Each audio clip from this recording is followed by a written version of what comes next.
Conor Sherman, welcome to the show. James, thanks a million. Thanks for having me on today. No, huge pleasure. Incredibly grateful that you've agreed to come and do this. You and I have known each other for up to 3 years at this point.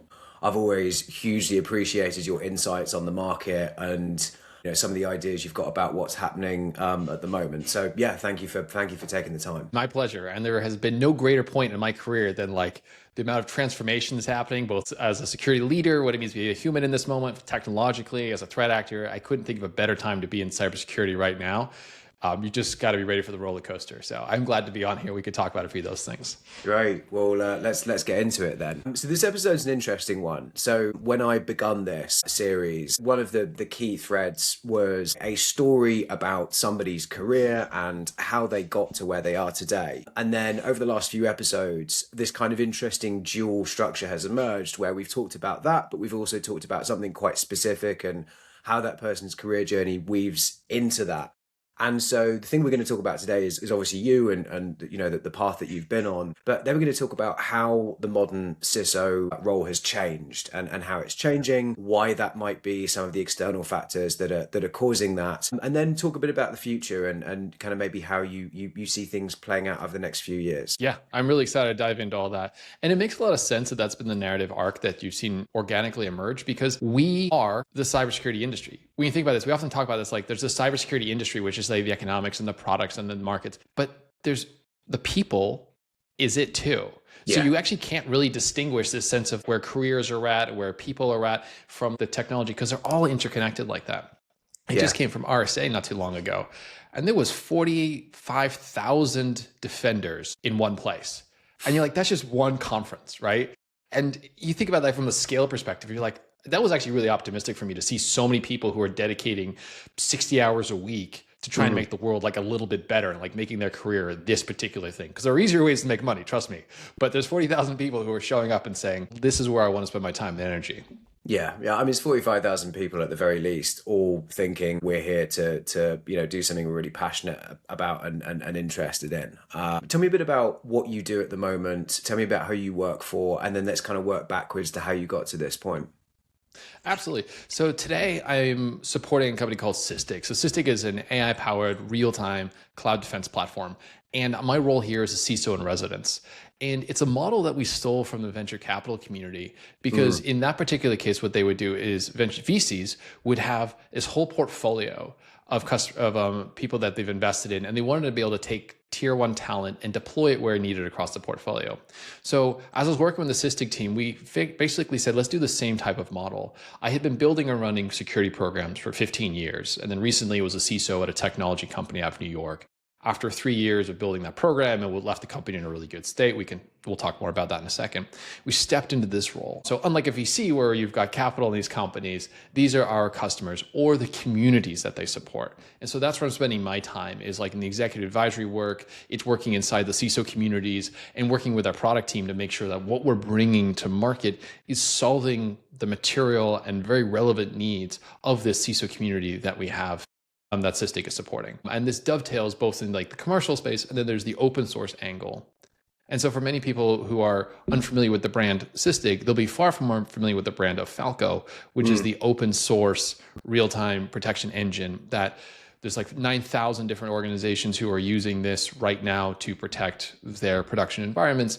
There's 60% of the Fortune 500 have production workloads being protected by this. And Sysdig keeps pouring into this open source community, which is one of the things that attracted me to them. Because I really think that as defenders, we should have both these enterprise parts of it and there's an open source, and they should converge together as part of your security strategy.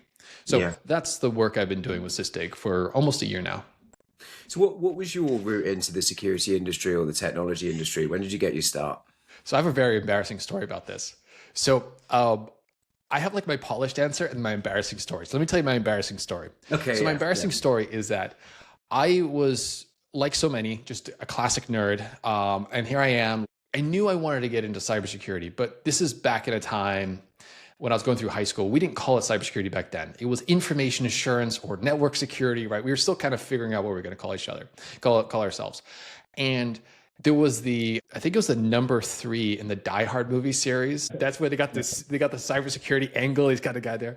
Yeah. And our protagonist gets asked, what do you do? And he replies, I do math-based security.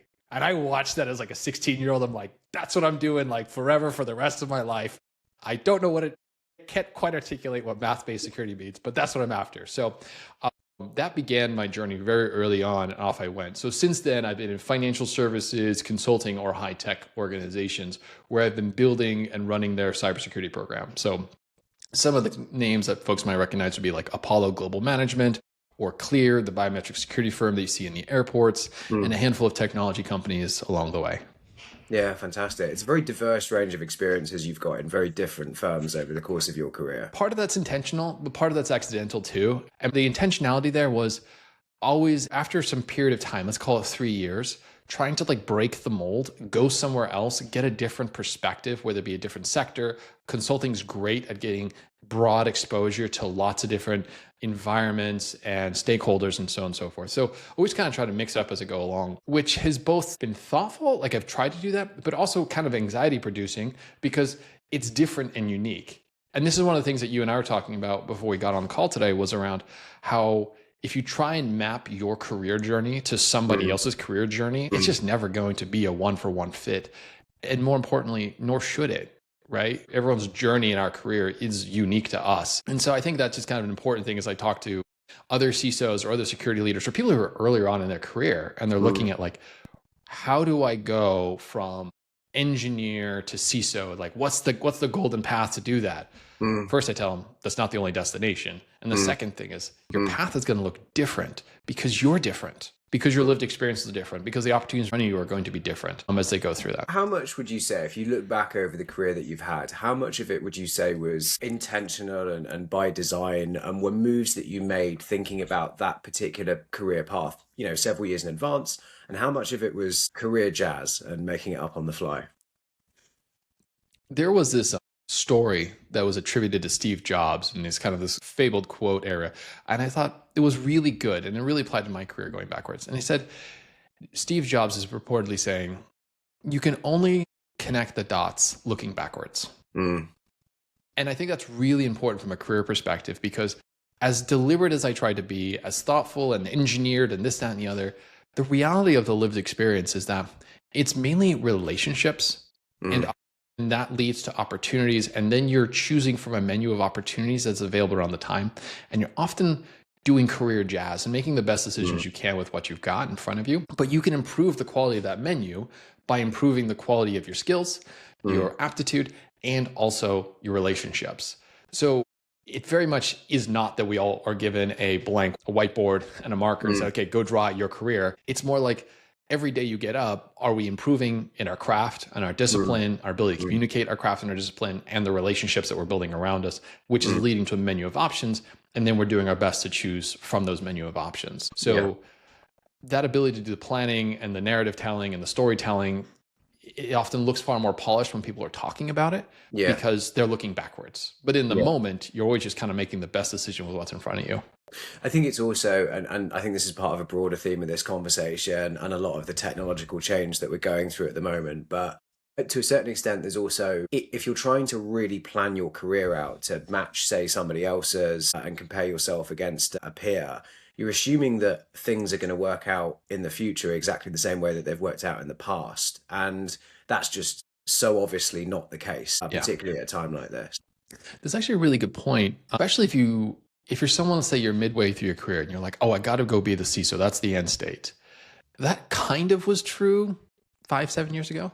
That is not true today. Yeah. As a matter of fact, you can go down the IC track and just stay in the engineering track and you will make more money than most CISOs.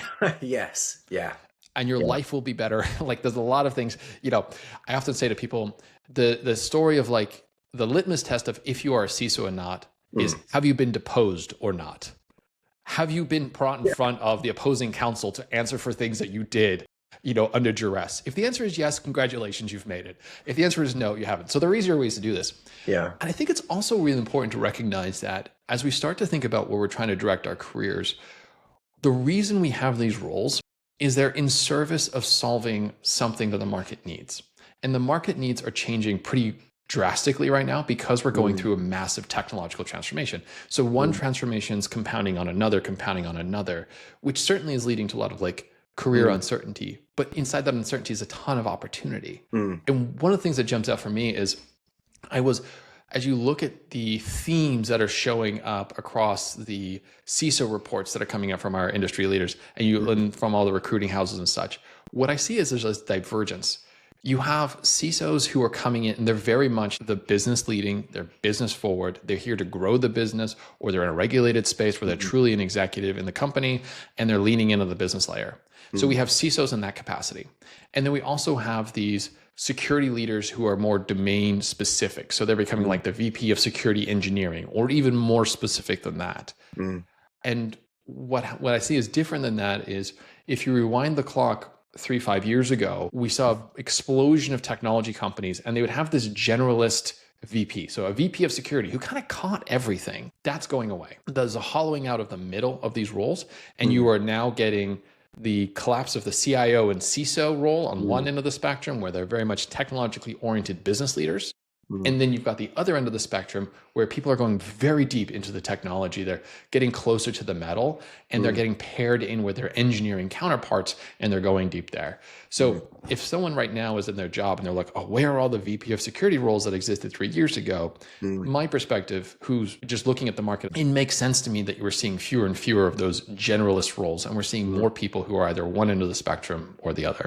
Let's just sort of frame the next part of this discussion, because this is the meat of today, which is what is happening with the CISO role and why is that happening? So you've got some theories. So one theory is that there's a hollowing out of what you call the middle of the market, and then there's this divergence of these sort of two different types of CISO. In terms of the divergence of the different types of CISO, I would say, I think a forebearer of this was, I started to notice this about 6 or 7 years ago, where you started to get people who were specialist startup security CISOs. And they'd go and build a team of sort of 5, 10 people at a startup. They'd move on to another startup. Then you had the sort of the enterprise execs. I tell you, I'm friendly with one of those big business CISOs who run security for a giant healthcare system up in the Northeast. He said something to me once, and he said, I get invited to speak on panels about security regularly at these big conferences, and he'll get put up on stage, and then someone will turn to him and say, what do you think about, 4 or 5 years ago, it was, what do you think about this kind of next iteration of cloud security? And he'd give an answer, but in his head, he'd be thinking, I haven't done security for about 4 years. I'm an accountant. I get budget for other people to actually, execute their ideas and things. But yeah, so there was that kind of divergence I started to notice.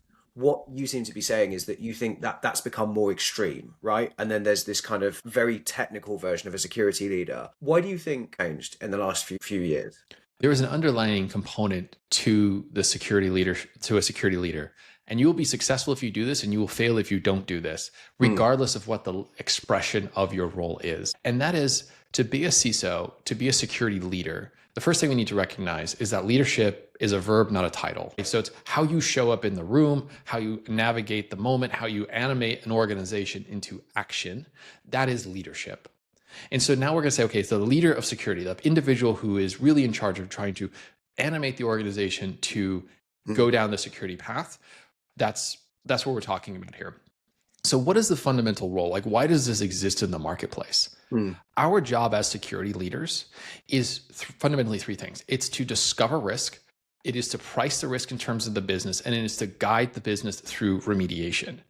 And what I just said there might sound an awful lot like enterprise risk management and lots of spreadsheets, but the answer is actually not true.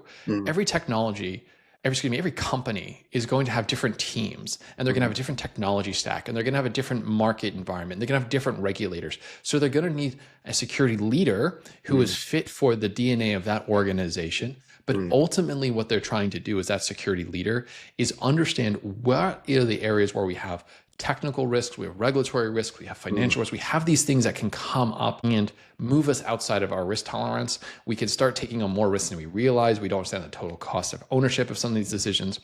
So we got to understand all those business dynamics in the context of an adversary, then be able to say, this is what it means to us and our business, not just here's the technology solution to solve this problem, or here's the capability or feature set that we need in our program.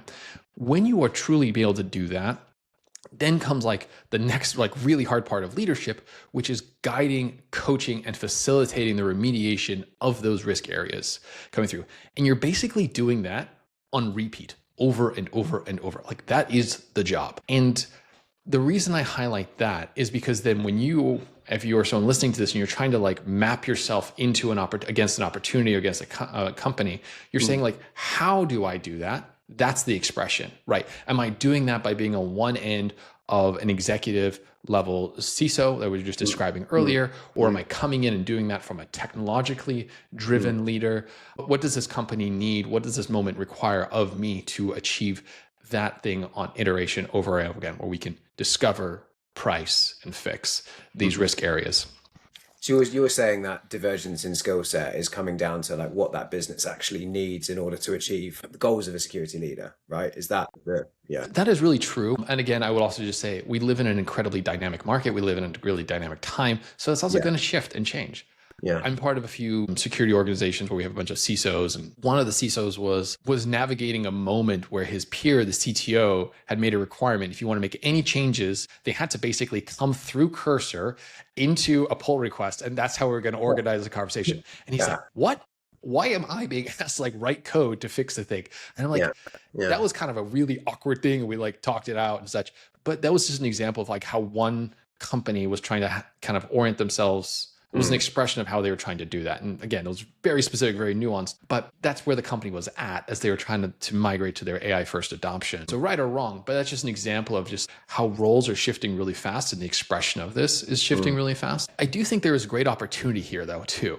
And this is what I do want to underscore. If you find yourself at a company who's going through this transition, a lot of organizations are trying to move themselves to being AI native or AI first.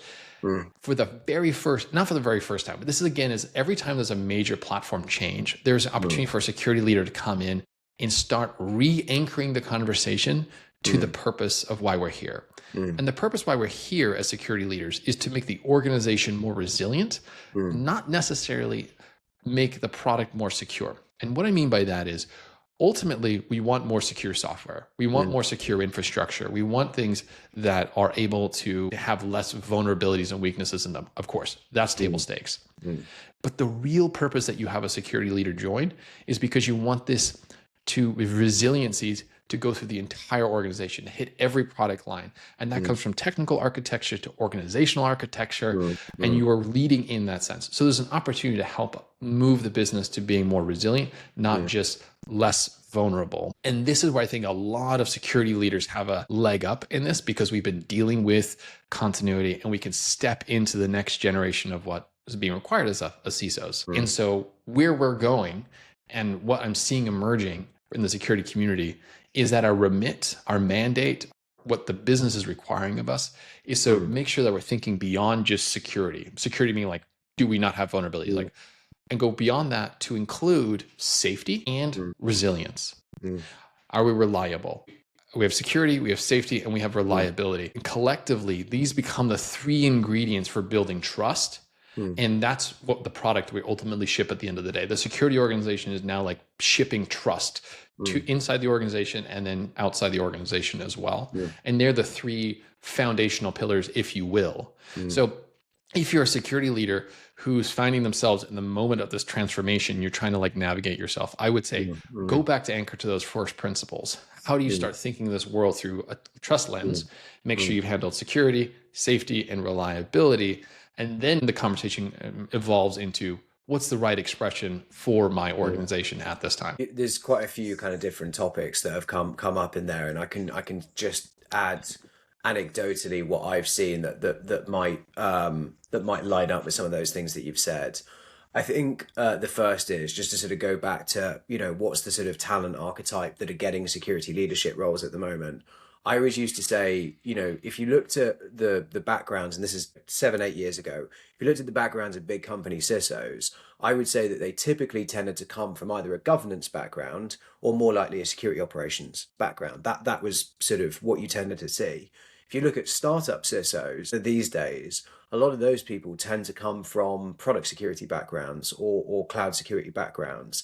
And I think it's because for those startups, the sort of biggest technical problems and where you can make the most impact as a leader or a security person at the beginning of that company's journey is quite often on that product security side, right? Like you're actually embedding security into what you're building. So in some ways, what's happening now, to me, it doesn't feel identical. It doesn't feel like it's just a direct continuation of that, but it definitely feels like it's related. Like there's a sort of ancestry there to the sort of archetypes that we see at the moment.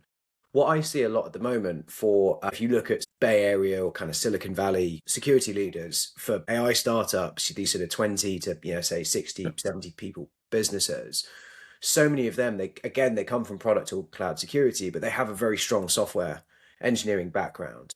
And even practically, a lot of the value that they add at the beginning of that program is in secure code. Like it's in embedding these things across the organization. Let's say we've talked about kind of some of the sort of organizational reasons the role of the CISO might be changing. Can I just say something else? There are a lot of people being hired for those startups right now who are closer to the beginning of their careers. And there are a lot of sort of big company CISOs where you tend to go for a more experienced profile. If you think about the sort of mid-market that you talked about, that kind of CISO who would be somewhere in the middle of those two things, who would sort of go in and build a security program of 10 people, then move on to the next opportunity. What do you think those people should be doing? Because it must be a very frustrating situation to be caught between those two things and kind of not really having a clear identity at the moment. So one thing that comes to mind is I have seen a change in the conversation of how a CISO can drive value for an organization. So historically, the language has been reduce risk, or more technically and specifically in our parlance, it's bring our risk back into our risk tolerance. And so we're all about how do we make sure there are less vulnerabilities in our product? How do we make sure there's good disaster recovery? How do we make sure we have our SOC 2 compliance, so on and so forth, right? So there's that angle where you're just trying to reduce risk. There's actually this quiet hidden opportunity that's emerging. And a lot of security leaders are looking at this and saying, how do I engage with this properly? And the question there is, how do you drive growth? How do you enable growth inside an organization? And I think that's really important too. So if you're finding yourself, as you're describing, a mid-market style security leader, and you're right in the middle there, one of the things to look at as a company and say, okay, what does this company need to do to move from 100 million ARR to 250 or 250 to 500? And the conversation starts to shift. And you're like, okay, this must be a company who's growing, who's trying to go after enterprise customers. What do enterprise customers care about? They care about resiliency, reliability. They care about the data protections. They need to know how AI is being used throughout the organization, how the data is being handled there. How are these technology companies extending and enabling these enterprises to adopt AI more effectively and safely, so on and so forth. So you start to think about that. This kind of comes back to the concept of trust being the product that we're selling out. And so this next generation of leaders here, you can start to find yourself with like one foot in each camp, where you have one foot in the go-to-market growth-oriented camp and one foot in the risk management, resiliency building type of conversation as well. And so that's emerging right now. We're seeing some of that come in from my perspective in the communities I'm in. And the one thing I would just tell most security leaders is that if you are moving into that role, you just need to be aware of what you're moving into, because it is different than had you been like a VP of security 5 years ago in the ZERP era, where it was just the zero interest rate era, where you would just look internally at the four walls of the house and you were just trying to like just work on your security program. This is starting to become something that's different too. So again, all I would say is that the great thing that security leaders bring to the table, if they recognize it or not, like we have this incredible superpower, which is we understand the technology, we understand the organization, and we can understand the threat actor. And inside there, we can move between them as we needed to. It's very hard to find an executive who can go from crisis management to a governance meeting to a conversation with the regulator all on a Tuesday, right? But that's what CISOs are doing constantly. And so that superpower makes you really dynamic. And if you can communicate that effectively, you're in a really good spot to help build confidence in the market for the company that you're supporting. And so I just want to, if anyone listening to this is like, how do I represent myself in the market today? Think about those superpowers that you've been building over the last 5-7 years and how you can leverage those for the middle of the market at the moment, because they are trying to grow. as we are transforming our economy to an AI first economy. What's interesting there is there's two kind of sides to that. There's a mindset shift, right, which is like just not thinking about yourself as a quote unquote just a CISO anymore. But there are some really sort of practical things that you can do to expand your responsibilities. The AI safety one's really interesting because I think most CISOs listening to this would resonate with that moment 3 or 4 years ago where they were asked to find out whether or not their developers should be using chat GPT, and that was kind of I think for most CISOs was like the first AI safety project that you worked on, like should we be using this? And I think a lot of CISOs are just kind of naturally, you have this person who's highly technical that is already internally looking at a lot of your systems. That person is probably the right person to own AI safety. Sorry, you were going to jump in there. Yeah, I was just going to offer one thing. If you go back to the example you mentioned with AI for the developers 4 years ago when ChatGPT comes out, what did most of the community do? Their reflex was write a policy. I'm going to create a piece of paper and I'm going to put that in front of people. That was the wrong answer.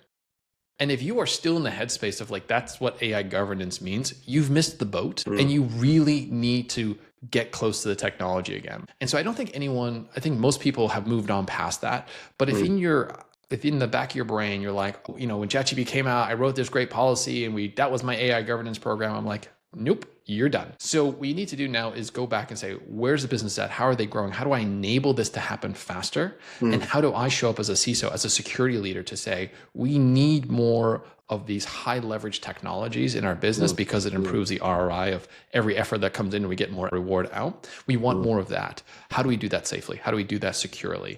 That's where the conversation needs to be. If your reflex is write a policy, that's the wrong reflex. If your reflex is, let me understand how this is going to drive the financials of my company and how do I mitigate the risks because I understand where the threat actor is at with AI, because I understand how the technology works and how it can be abused, that is the right reflex.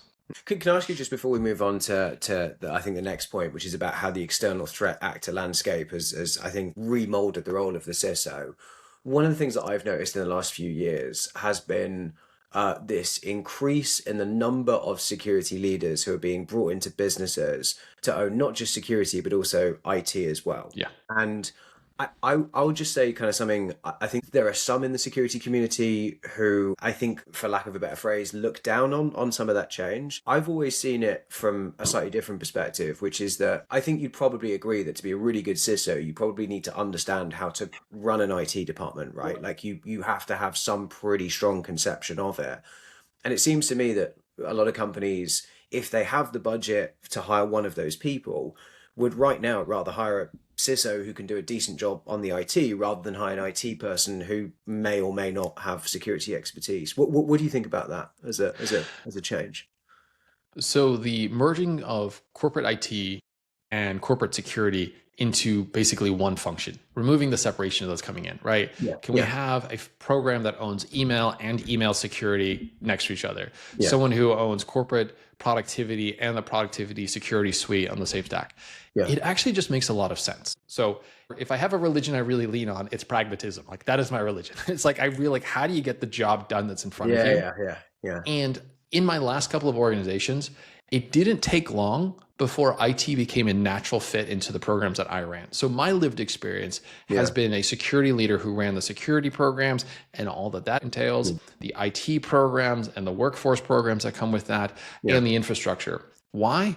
Because there's not much daylight between them. Yeah. And when you have an executive who runs all of them and they have their heads of and they're doing their thing and you pull that all together, you can actually create a ton of leverage. And leverage is the lingua franca of the reason we're here. Like that's the reason of business. We want more leverage out of this technology. So how do you do that? Well, you integrate security, IT, infrastructure. You start bringing them together and stop treating them as separate. And when you remove those silos, they can be faster and they can be more effective. It also requires you as a security leader to really focus on the leadership part of that. The leadership becomes the capital L, right? You really got to focus on that. So now you have to start thinking about how you're leveling up as a leader, because now you have cross-functional areas. You're now leading people in disciplines that aren't your first language. You can overcome all of those just by having great frameworks and toolkits to do that. And I'm happy to expound on that later on, but like When you do that, then you're in a place where you can get the leverage across all of them. So I actually think the emergence of this is very natural. It also is just being facilitated by the economic strain. We're seeing a lot of merging of that happening across different sectors, not just security, but yeah, definitely security, owning IT, owning infrastructure, these things that are just so tightly coupled. And the more compression there is, the more tightly coupled those are going to get, and they're going to report under one leader.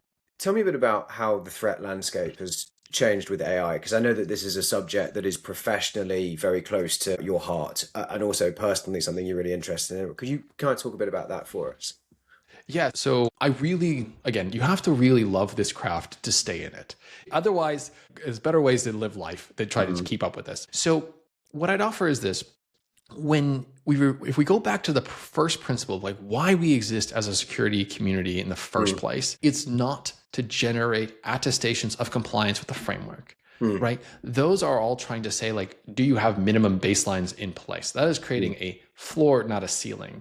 So that's not why we're here. Why we are here is to ensure the business is resilient against the state of a threat actor, someone who has concerted efforts to do harm. So let's ground ourselves there. So if we assume that is like the principal reason that we exist in our industry to do this thing, then we really have to understand where the state of the threat actor is. And this has become more important now than it ever has. And the reason for that is because largely the equilibrium that we've been working with since we moved the economy to the internet has been greatly disrupted by AI. So if you go back to 2000, 2005, it's like you would have an attack come out and it would be a really big deal. As an ecosystem, we would scramble. Okay, here's the patch out the door to deal with SQL Slammer, and then we would whatever. And then the vendor market would come around and like 12 months later and be like, good, we've like invested, we've given you enterprise grade solutions to this, and they're going to be resilient for the future, and you can build on top of them. And we largely had like this cat and mouse game where the threat actor gets a foot up on ransomware, and then the market shows up with an answer, and we could do this. What AI has done is it's taken that small asymmetry that always existed. And it's just exploded the difference. So what you see now is you see threat actors leveraging AI to get really good at their craft. And so some examples of this include, so the threat research team at Sysdig has published out a handful of these items, and I love the work they do. So I'm going to cite a few of them. So if you look at Langflow came out, there was an advisory on GitHub that said there's a misconfiguration in this platform. This is a very popular platform that's used by most organizations to orchestrate data pipelines for AI workloads, AI infrastructure. There's no proof of concept code. There's no exploit with this. There's just a flat text that says, there's a problem. Here's what it looks like. Within 20 hours, that threat research team is seeing that threat actors have gone from the GitHub advisory to creating an exploit, to exploiting infrastructure, to taking it over and getting admin. 20 hours. 20 hours. And what's wild is that was a headline until 2 days ago when they put out the next blog article that said there's another one that came out, similar story, 10 hours is it. So we're in a world now where it used to take, if you go back to 2018, and Sergey Epp and some friends put out the 0-day clock, and I really recommend everyone go check out that project as well. And they put together the data that supports this collapsing timeline that we have. From where in 2018, you would see it would take you 2.5 years from like these kind of vulnerabilities to mass exploitation. We've gone from that to 10 hours. So the latency in 2018, so 8 years ago, over 2 years to 10 hours in that time. Yes. And what's changed? The threat actor got better and better using better and better technology. And now we're at a point where we're sub 20 hours. Now we're on average of 10 hours. So we went from 2.3 years to 10 hours. What does that mean for us as defenders? It means that this whole idea that like, okay, well, I'm gonna have this patch cadence of like 30 days, 60 days, like none of that matters. It's all wrong. It doesn't work. And so this is why it's really important to understand where the threat actor is at and where it's going, because you can make some thoughtful predictive, it's all predictions are predictions, but you can make some intelligent guesses on where the technology is collapsing into and where the threat actor is going. Right. Because at the end of the day, the threat actor is economically driven. Right?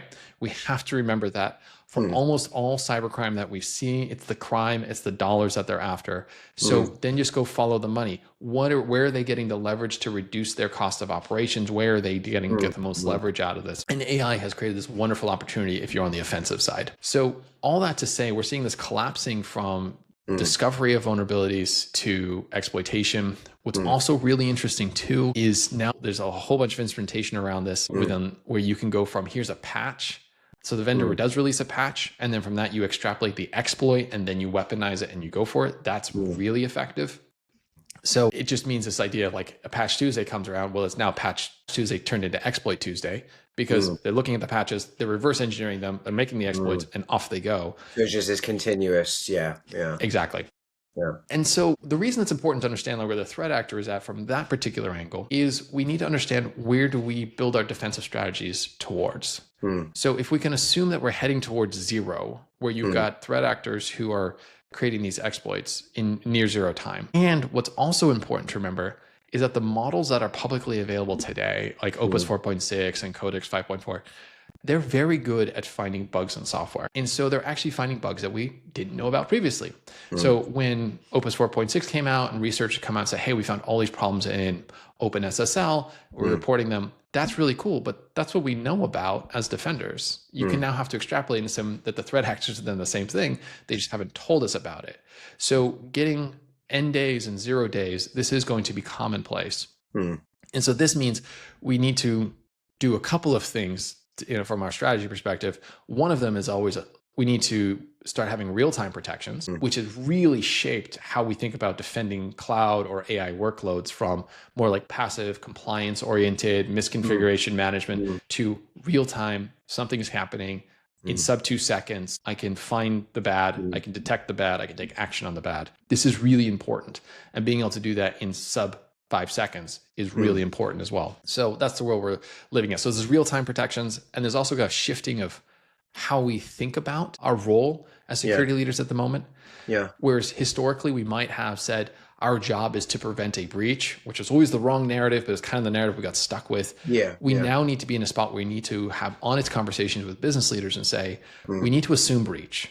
We need to have a place where we can say, we will get breached. We know there will be a threat actor who finds a weakness and exploits it. The question now becomes around response and resiliency. How are we instrumenting our systems to respond to that programmatically?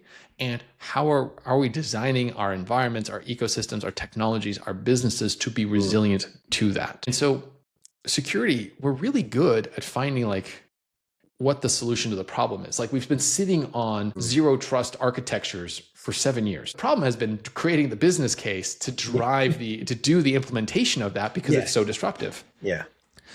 Well, congratulations, that moment has arrived. Like the business case is very clear. If your peer group wants to move to an agentic first organization, start there. That's a really good strategy to get going with that. So this is what I'm talking about. Like you have to understand where the threat actor is at and where it's going.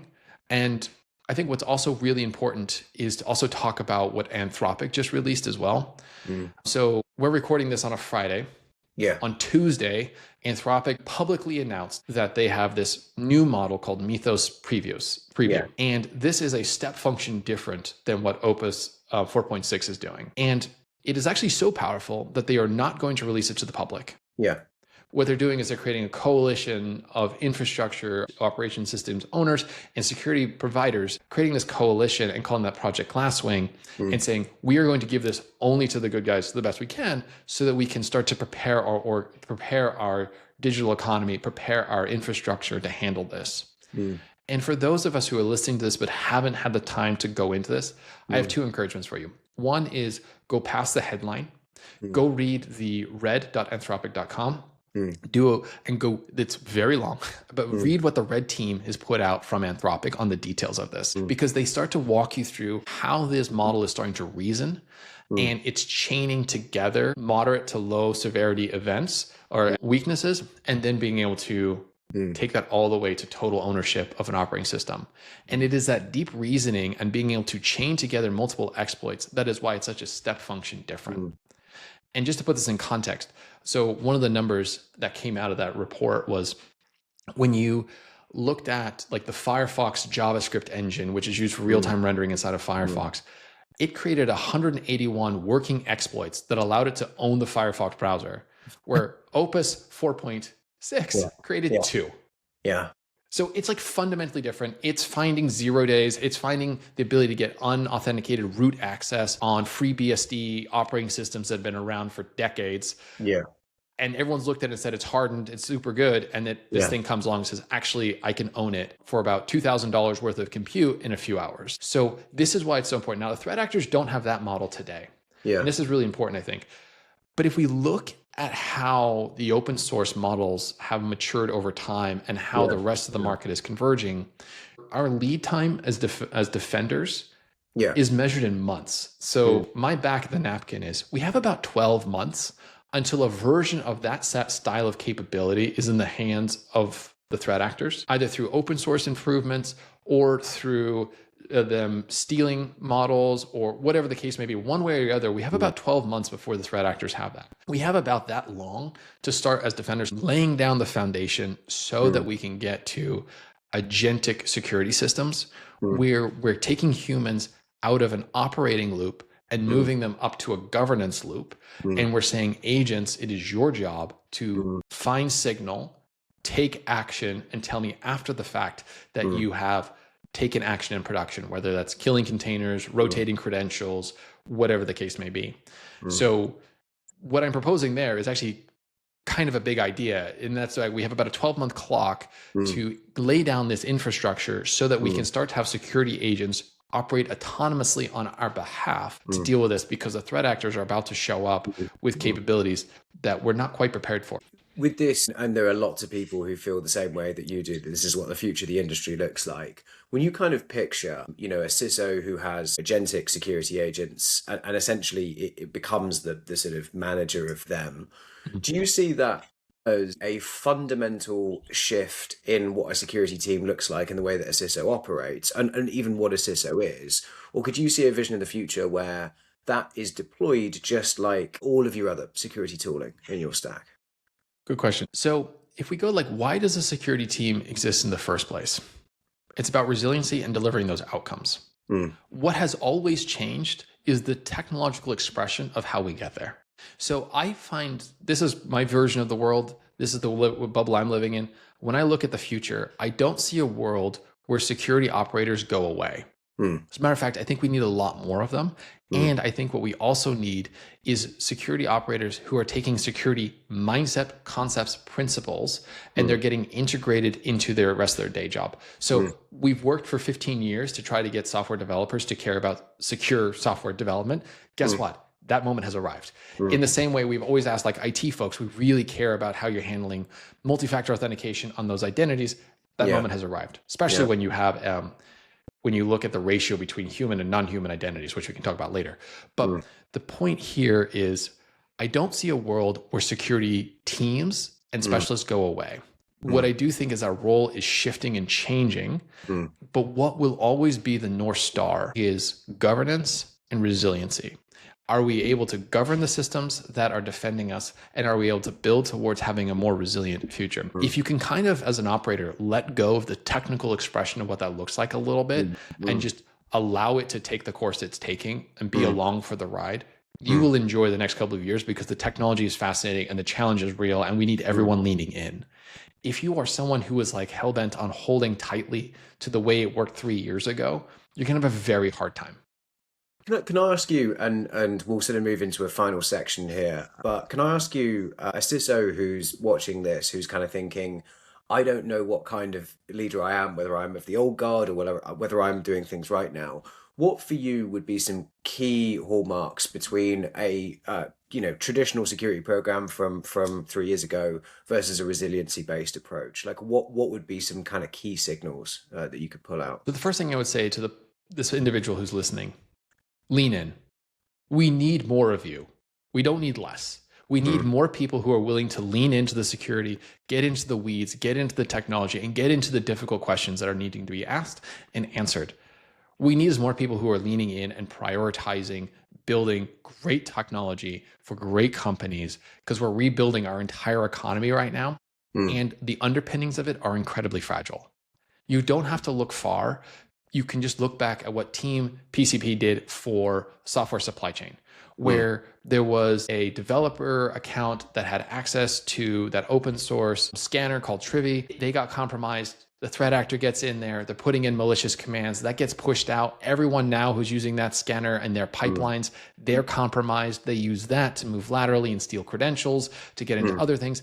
Boom, boom, boom, boom, boom. We have this whole network effect of one supply chain event leading to another. Small, tiny little example of the state of play that we're in. So this is why we need security leaders to lean in and ask questions and start leading through this moment.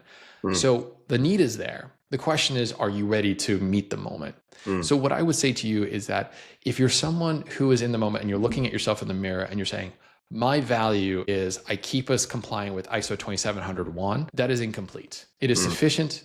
It is necessary, but it's insufficient. It is incomplete. You have to say, okay, why do we have these compliance frameworks? I'm doing it for one of two reasons. One, because the company really cares about the operational rigor. That's why we chose ISO. We really want to make sure we're operationally excellent, and we're going to keep going down that operational excellence path. Okay.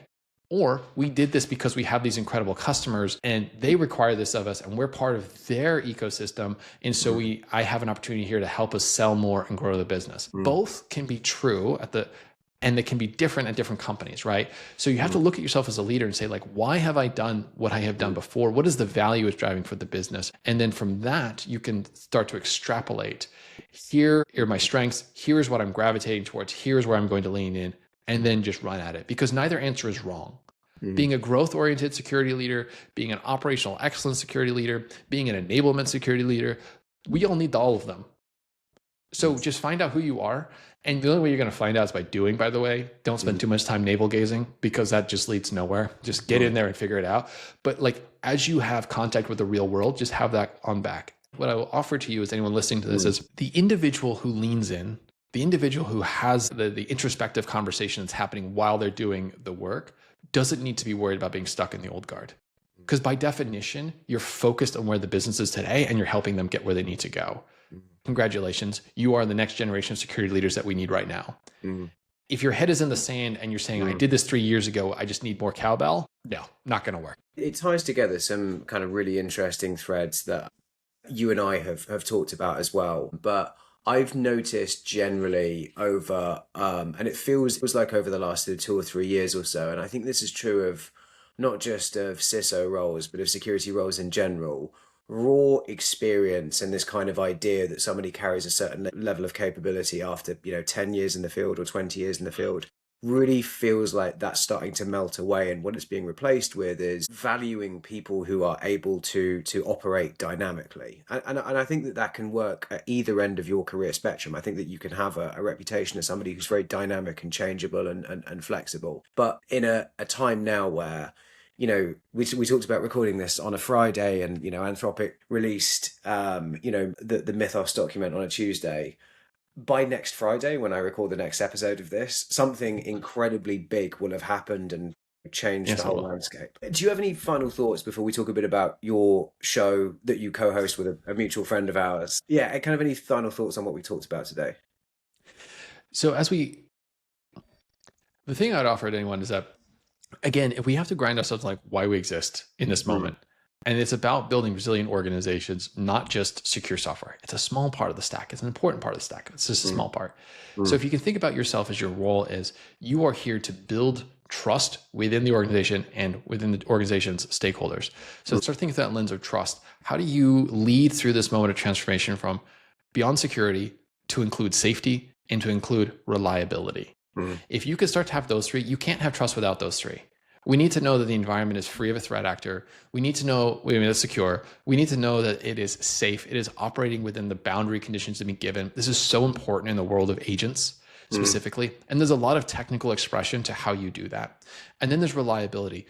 Are the systems, the organizations, the people, the design that you have, are they able to operate under adverse circumstances? When there's a threat actor, when there's pressure, so on and so forth. So start thinking through those three lenses. And then what I'm also seeing is that we're also in a moment where we've shifted quite a bit in how business leaders are looking at their security teams and how security teams are looking at each other. And that is we've moved from a world of tell me to show me. It historically was good enough to pull up a PowerPoint and say, this is what we're going to do. And you would use your words to communicate your ideas. And that was okay. But now we live in a world where there's so many people talking, there's so many people talking around ideas and about strategies. The fastest way to build credibility, the fastest way to cut through all of that is show a proof of concept of the idea. So moving away from tell me to show me, this can be, okay, I've got my security operations team and we're going to get ready to build for this agentic defense platform that Conor, you were describing.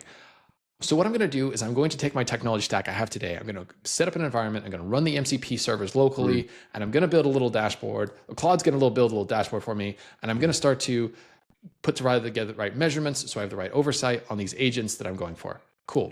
What I just described there might take you a week or two or a long weekend. It doesn't have to be production grade, but by doing that, you can get people to get their heads around this really fast. So this is like the secret unlock for a lot of security leaders, is encouraging them get out of paper and get out of PowerPoint and get into a console and bust up Cloud Code, bust up whatever it is, and start having these platforms help you create the future, because it's the fastest way. Because when you do that, then your team, then your peer group, then your stakeholders can emotionally intuit what you're trying to get, the idea you're getting across, and you can quickly move away from out of people's like frontal cortex and move in the back and be like, oh, we get it now. We understand this is where you want to go, and off you go. So that's the thing we're in the moment here as security leaders. And this is why I talk about like getting a little closer to the code. It doesn't have to be you writing it. Obviously, we've passed that. It's all about Claude and all of these things doing the writing. But getting out of tell me to show me is a really good way to accelerate your teams, your peer group, and your stakeholders through this transition. Yeah. Very cool. Tell us about Zero Signal. Well, thank you, James, for this. I appreciate it. So last August, our mutual friend Stuart Mitchell and I, we launched the Zero Signal podcast. This is a podcast that is built for CISOs and their leadership team to navigate this transition of AI and cybersecurity. So we've brought in incredible guests. Again, it's never the host, it's always the guests, right? So we've got like Daniel Miesler, we have Clint from TLDRSec, we've had Sandy Dunn, who was part of the founding OWASP team for the LLM, and many others come through the podcast. And it is specifically built for CISOs and CISOs -1 who are trying to navigate this moment. And so I just want to make sure people are aware that we have this resource. We talk about it on LinkedIn quite a bit. And in addition to that, there's a handful of CISO security communities that I'm a part of and trying to encourage that through. So that's the work we've been doing at Zero Signal. You will see more of us, more of these activities coming out. We're going to do a community event as well once we get back to Black Hat to celebrate our 1-year anniversary. Yeah, very cool. If you haven't seen it, it's a fantastic podcast, unbelievable guests, and a very high production quality, far exceeding this one, at least for the time being. So awesome. All right. Well, Conor, thank you so much for coming on. We didn't even nearly get to talk about everything that I wanted to talk about. I'm sure we'll get to do this at some point again in the future. But if you, as I said, if you enjoyed the episode with Conor today, go check out Zero Signal and yeah, go ahead. And I just want to leave people. So thank you for that. And I would also offer any security leader in this moment to stay grounded where the threat actor is at. Do that by following the threat research teams that you trust. So whether you go into Sysdig and following the threat research team there, or others, or ideally a handful of them, and pulling that as part of your daily diet, it's more important now than ever to keep a pulse on where the threat actor is, because that's how you validate if your defense strategy is still meaningful. Are you meeting the moment, or are you building something for yesteryear? Yeah, fantastic. All right. Well, a huge pleasure. Thank you again. And yeah, I will see each other soon. Thank you again for having me. Thanks, Conor. Bye.